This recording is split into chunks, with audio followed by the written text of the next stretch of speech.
Edinburgh میں بھی 13 degree Celsius رہے گا، ناردرن آئرلینڈ میں بھی 12 ڈگری سیلسیس رہے گا، اور جبکہ پاکستان اسلام آباد میں رہے گا سنی اور رہے گا 27 ڈگری سیلسیس۔ امید اور دعا کرتے ہیں کہ آپ کی زندگیوں کے موسم، آپ کے کاموں کے موسم، آپ کے گرد و نواح کے موسم خوش بخت ہوں، اور بڑھائی جو بھلائی اور سکون اور خوشی اور مرہم کے ہوں، اور ہم کوشش کریں کہ ہم دوسروں کے لیے بھی یہی ماحول کریٹ کریں، کیونکہ انسان کو اصل خوشی تب نہیں ہوتی کہ جب وہ خود سب کچھ اپنے لیے اچیو کر لیتا ہے۔ انسان کو اصل خوشی تب ہوتی ہے کہ جب وہ دوسروں کے لیے اس خوشی کی وجہ بنتا ہے، کیونکہ اس خوشی کے اسٹینڈرڈ میں، اس کے معیار میں اور اس کے معیار میں بہت فرق ہوتا ہے، جو ہم اپنے لیے لے کر چاہ کر اور پا کر پاتے ہیں، اور جب ہم کسی دوسرے کے لیے ایسا ماحول بناتے ہیں کہ اس کی زندگی کسی اچھی خوبصورتی، امید اور یقین کی طرف بڑھ جاتی ہے،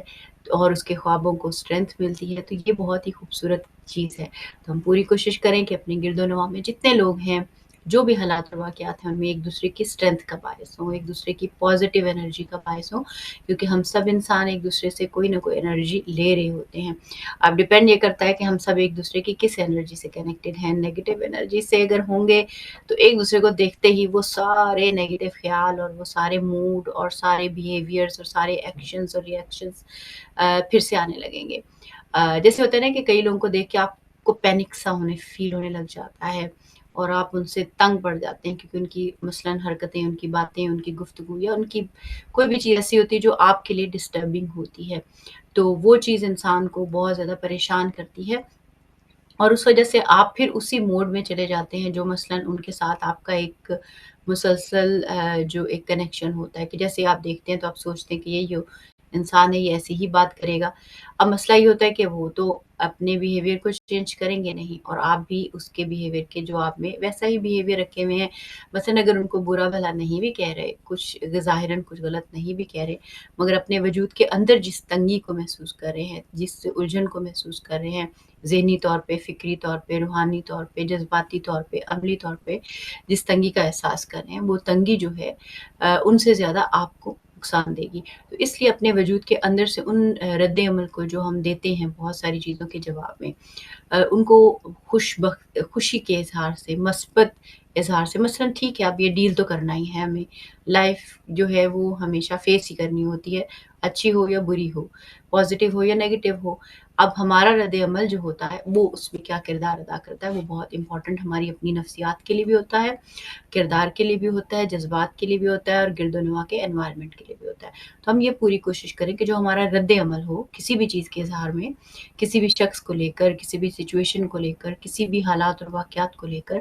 پہلی بات یہ کہ اپنے وجود کے اندر کل اسٹرینتھ کو اکٹھا رکھیں، پازیٹیو رکھیں، مثبت رکھیں، اور کام ڈاؤن ہو، کیونکہ جو بھی ورس سے ورس سچویشن ہوگی، میکسیمم خدا نہ خواستہ کچھ ختم ہو جائے گا، چھن جائے گا، چلا جائے گا، ہم بہت زیادہ ہو جائے گا، تباہ اور برباد ہو جائیں گے، مگر ممکن ہے اگر اللہ تعالیٰ نے ایسا ہی ہمارے لیے لکھا ہے تو پھر کیا اس میں حرج ہے، پھر ہم اس کو تو نہیں بدل سکتے، لیکن اگر اللہ نے نہیں لکھا ہوا تو آپ کے ڈیل کرنے کا جو طریقہ ہے، ممکن ہے اس کی وجہ سے وہ چیز خراب ہو جائے۔ تو اس لیے اللہ پہ توکل رکھیں، مثبت سوچیں، خدا سے اچھی امید رکھیں، یقین رکھیں، بھروسہ رکھیں، اور یہ سوچیں کہ اچھا ہی ہوگا، اچھا ہی ہے ہونا ہے، اور بیسٹ ہی ہوگا، بے شک میری مرضی کے خلاف رزلٹ آئے یا میری ضد کے مطابق، کیونکہ یہ زندگی میں چھوٹی چھوٹی چیزیں ہیں جو ہم ایوری ڈے لائف میں روٹین میں فیس کرتے ہیں، اور ان کو جب فیس کرتے ہیں اور ہمارے اندر جو بھی کیمسٹری ڈیولپ ہوتی ہے چیزوں کو لے کر، جن بھی باتوں کو، الجھنوں کو، کیونکہ سوچوں سے انسان بنتا ہے نا، جو ہماری سوچیں ہوتی ہیں وہ ہمیں بلڈ کر رہی ہوتی ہیں برک بائی برک، تو ہمیں یہ دیکھنا چاہیے کہ میری جو سوچ ہے وہ ہمیشہ ہر حال میں خدا سے وابستہ رہے، میری امید کا مرکز اللہ کی ذات رہے، اور میں جب اللہ سے امید رکھوں تو اس کے بعد میں پریشان نہیں ہوں، اس کے سپورٹ کروں، اور جو ساری کوالٹیز اللہ نے مجھے دے رکھی ہیں اس میں مجھے اس وقت بیسٹ پرفارم کرنا ہے،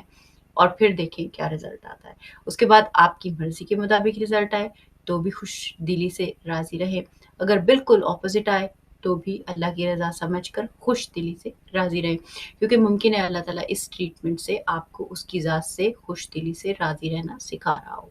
تو ہمیں یہ مطلب سچویشن بائی سچویشن ہماری جو اپنی انٹرنل جو اسپریچول تربیت ہوتی ہے اس کی طرف مکمل دھیان رکھنا چاہیے، اور ہمیشہ مثبت رہنا چاہیے، کسی کی انرجی کو نیگیٹیوٹی سے نہیں بدلنا چاہیے، کسی کی امید کو حالات واقعات اور مادی ضروریات کی چیزوں کی وجہ سے نیگیٹیوٹی سے نہیں بدل دینا چاہیے۔ اگر آپ نے کرٹیسزم کرنا بھی ہو تو اس انداز سے نہ کیجیے کہ کسی کی پازیٹیو انرجی ہی آپ ڈرین کر دیں، کیونکہ ہماری وجہ سے بہت سے لوگ بہت سی اچھی ایفرٹس کرنا چھوڑ دیتے ہیں صرف اس لیے کیونکہ ہم نے ان کو بالکل ہی مایوس کر دیا ہوتا ہے کہ یہ حالات ہیں، دنیا میں یوں ہو رہا ہے، طوفان آ گیا ہے، ہمارے پاس ABCD XYZ جو سرکمسٹانسز نہیں ہے، یہ دولت نہیں ہے، یہ پیسہ نہیں ہے، یہ فلاں نہیں ہے، مگر جو ہے وہ ارادہ ہے، اس پہ بھروسہ رکھے، اللہ ہے، اللہ کی ذات پہ بھروسہ رکھے، آپ کے پاس آپ کے وجود ہے اور اس میں موجود ذہن ہے اور فکر ہے اور کوشش ہے، اس پہ بھروسہ رکھیں، اور آپ جو کرنا چاہتے ہیں وہ کر سکتے ہیں۔ اب وہ آپ اس سال کر پائیں، اگلے سالوں میں کر پائیں، جب بھی کر پائیں، وہ اللہ تعالیٰ کی مرضی ہے، لیکن اپنے خوابوں کو صرف اس لیے مت چھوڑ دیں کیونکہ آپ نے یہ سوچا کہ یہ XYZ سرکمسٹانسز نہیں ہیں تو یہ ممکن نہیں ہے۔ وہ اللہ تعالیٰ نے جو بھی آپ کے وجود کے اندر پیشن دیا ہے اس کی طرف توجہ کریں، وہ آپ کی اسٹرینتھ ہے، اس کو بلڈ کریں، اگر ابھی حالات نہ بھی ہوں تب بھی اس کو بلڈ کرتے رہیں، چاہے ہلکی ہلکی دھیمی دھیمی آنچ پہ ہی بلڈ کرتے رہیں، یہ بہت ہی ضروری ہے۔ بہرحال مثبت سوچیں، مثبت کریں اور سب کے لیے اچھا سوچیں، کیونکہ اللہ کو یہی پسند ہے، اور ہر امید کا مرکز اللہ کی ذات کو رکھیں، نہ کہ دنیا کے وسائل کو رکھیں۔ وسائل بھی اللہ نے دینے ہیں، برکت بھی اللہ نے دینی ہے، آسانی بھی اس نے پرووائڈ کرنی ہے، ہمیں اپنے رب پہ بھروسہ کرنا سیکھنا چاہیے اور اس کو یاد کرتے رہیں، اپنے وقت کے امام کو یاد کرتے رہیں، اپنے وقت کے امام سے دوستی اور محبت کا تعلق قائم رکھیں۔ یہ ساری چیزیں آج ہم سوچیں گے کہ آج ہم نے صرف اور صرف پازیٹیو سوچنا ہے، کسی کا دل نہیں دکھانا، کسی کی انرجی کو ڈرین نہیں کرنا، اور اپنی ذات کے ساتھ بھی مثبت رہنا ہے، اور اپنے دل اور دماغ کے اندر جتنے خیالات ہیں دوسروں کے لیے، چاہے جن کو ہم نہیں بھی پسند کرتے، کئی لوگوں کی حرکتیں پسند نہیں ہوتی لیکن وہ ہماری زندگی کا حصہ ہیں، تو ہم اپنے انداز کو مثبت رکھیں، خوشگوار رکھیں، اپنے اندر بھی اور باہر بھی، اور پھر دیکھیں کہ کیا چینج آتا ہے، اور اس کو سمجھیں اور اس کو لکھیں اور اس کے بارے میں غور کریں، تو آپ کو خود سمجھ میں آئے گا کہ زندگی کتنی لطیف ہے اور کس طرح کے لطافتوں سے جڑی ہوئی ہے۔ ابھی ہم بڑھیں گے ہدایت واک کے سیگمنٹ میں اور دیکھیں گے مولانا غلام حسین عدیل صاحب کون سے خوبصورت پیغامات ہدایت واک میں ہمارے ساتھ لے کر آئے ہیں۔ بڑھتے ہیں ہدایت واک کے نام۔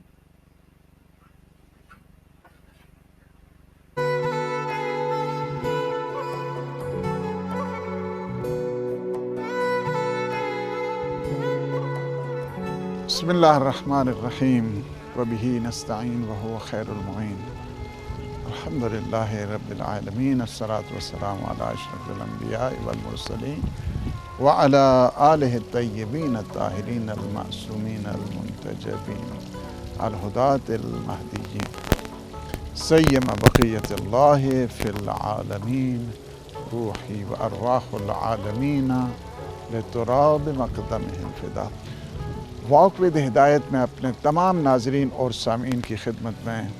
ہدیہ سلام پیش کرتا ہوں۔ اللہ سبحانہ و تعالیٰ سے بارگاہ میں التجا ہے کہ وہ ہمارے ان لمحات کو اپنی عبادت میں شمار فرمائے،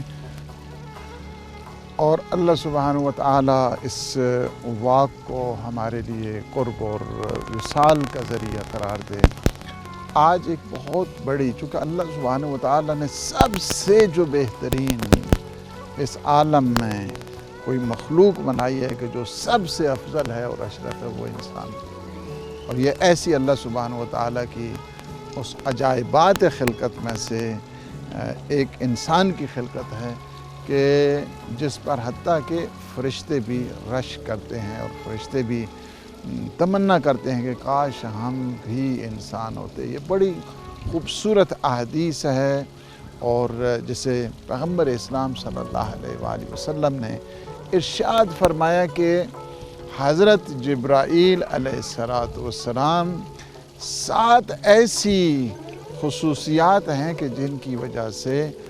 وہ یہ کہتے ہیں کہ کاش میں بھی انسان ہوتا، کاش میں بھی انسان ہوتا. فرماتے ہیں یا علی، امیر المومنین علی ابن ابی طالب علیہ السلام کو حدیث سنا رہے ہیں یا علی کہہ کے. یہ یا علی کہنا یہ سنت ہے پیغمبر اسلام صلی اللہ علیہ وآلہ وسلم کی، اور جس میں آپ دیکھ رہے ہیں کہ یا علی کہہ کے. یا علی بدعت نہیں ہے، یا علی سنت پیغمبر اسلام. فرماتے ہیں یا علی تمنى جبرائیل ان یکون من بنی آدم ب7 خصال. تمنا کر رہے ہیں حضرت جبرائیل 7 خصوصیات کی وجہ سے، کاش میں بھی بنی آدم ہوتا، کاش میں بھی انسان ہوتا. وہ 7 خصلتیں اگر ہم سن لیں کہ 7 ان خصلتوں کی وجہ سے، 7 ان اوصاف کی وجہ سے، ایٹریبیوٹس کی وجہ سے میں بھی انسان ہوتا، بنی آدم میں سے ہوتا، تو سب سے پہلی چیز ہے وہی الصلاۃ فی الجماعہ. کیا ہے سب سے پہلی جو خصوصیت ہے؟ اس خصوصیت میں یہ ہے کہ یہ جو نماز جماعت میں شرکت کی جاتی ہے، اس نماز جماعت کی اس فضیلت کے پیش نظر کاش میں بھی بنی آدم میں سے ہوتا. آپ کو پتہ ہے کہ کتنی بڑی فضیلت ہے جماعت کی. ہمارے ہاں جیسے میں سمجھتا ہوں کہ اگنور کیا جاتا ہے اور انہیں کوئی توجہ نہیں کی جاتی جماعت کے سلسلے میں. بعض کہتے ہیں کہ ہاں جی ایک آدمی نہ بھی جماعت ہو سکنی یا نہیں ہو سکنی. یار کیوں نہیں ہو سکنی؟ ایک آدمی ہے، اور ایک آدمی اگر جماعت جو پیش نماز ہے موجود ہے اور وہ جماعت کر سکتے تو ایک آدمی کے ساتھ بھی ہو سکتی ہے، 2 آدمی کے ساتھ بھی ہو سکتی ہے. اور حدیث کے اندر ہے کہ اگر کوئی ایک آدمی جماعت میں شامل ہو، فرض کیا ایک امام جماعت ہے، دوسرا ایک مقتدی ہے، ایک آدمی اگر نماز جماعت میں شامل ہے تو فرمایا کہ 75 نمازوں کا ثواب ملتا ہے. ایک آدمی اگر شامل ہو جائے نماز جماعت میں تو کیا ہے، اللہ نے ثواب کی ایک سیل لگا دی ہے کہ جاؤ نماز جماعت میں جو ہے نا وہ شرکت کرو. 2 آدمی اگر ہوں نماز جماعت میں شامل تو فرمایا کہ 150 نمازوں کا ثواب ملتا ہے. 3 آدمی اگر شامل ہوں تو فرمایا کہ 600 نمازوں کا جو ہے ثواب ملتا ہے. 600 نمازوں کا ثواب ہے. ایک نماز کا ثواب 600 نمازوں کے برابر ہے. اس کے بعد فرماتے ہیں، حضور فرماتے ہیں کہ اگر 10 آدمی شامل ہو جائیں، 10 آدمی شامل ہو جائیں نماز جماعت میں تو آسمان یہ کھلا آسمان یہ سارے کا سارا کاغذ بن جائے، اور جتنے بھی درخت ہیں سارے کے سارے کیا ہیں کلمے بن جائیں. جن اور انس اور ملک جتنے فرشتے ہیں لکھنے بیٹھ جائیں تب بھی اس نماز جماعت کا ثواب نہیں لکھ سکتے ہیں. ید اللہ مع الجماعہ، یہ انفرادیت سے بچانے کا بہترین راز. نماز جماعت انڈیویجولزم کے خاتمے کا ہے. نماز جماعت اجتماعیت کا بہت بڑا پیغام ہے. اسی لیے بہت زیادہ تاکید کی گئی ہے کہ اگر نماز جماعت، جب بالخصوص وہ لوگ کہ جو مسجد کے پاس رہتے ہیں اور نماز جماعت مسجد میں شامل نہیں، مسجد میں نہیں جاتے ہیں، ان کے لیے بڑی سخت قسم کی احادیث موجود ہیں، بڑی سخت قسم کی روایات ہیں. اب میں یہاں پہ یہ عرض کروں کہ حضور فرماتے ہیں کہ اگر آپ نماز جماعت کے لیے جاتے ہیں اور ایک آپ کا قدم ہے، فرماتے ہیں یا ابا ذر الکلمۃ الطیبہ، نیک بات، اچھی بات کرنا کیا ہے؟ یہ بھی صدقہ ہے. اور فرماتے ہیں وَكُلُّ خُطْوَةٍ تَخْطُوهَا إِلَى الصَّلَاةِ صَدَقَةٌ، ہر قدم، ایوری اسٹیپ ٹوارڈ دا جماعہ، اگر آپ جاتے ہیں نماز جماعت کے لیے ہر قدم جو ہے آپ کا صدقہ شمار ہوتا ہے. یعنی کتنی عظیم چیز ہے. وسوسوں سے، whispering of devils and satanic negative thoughts, اس کے لیے اگر بہترین جو راز ہے وہ بھی فرمایا گیا کہ یہ جماعت ہے. جماعت میں شامل ہو جائیں. اور اس چیز کے لیے میں سمجھتا ہوں کہ ہمارے کمیونٹی کو زیادہ توجہ کی ضرورت ہے کہ نماز جماعت میں وہ شامل ہوں. دوسری چیز، نماز جماعت کی اس فضیلت اور اہمیت اور افضلیت کی وجہ سے حضرت جبریل کہتے ہیں کاش میں بھی انسان ہوتا. دوسری وجہ کیا ہے؟ وہ مجالسۃ العلماء،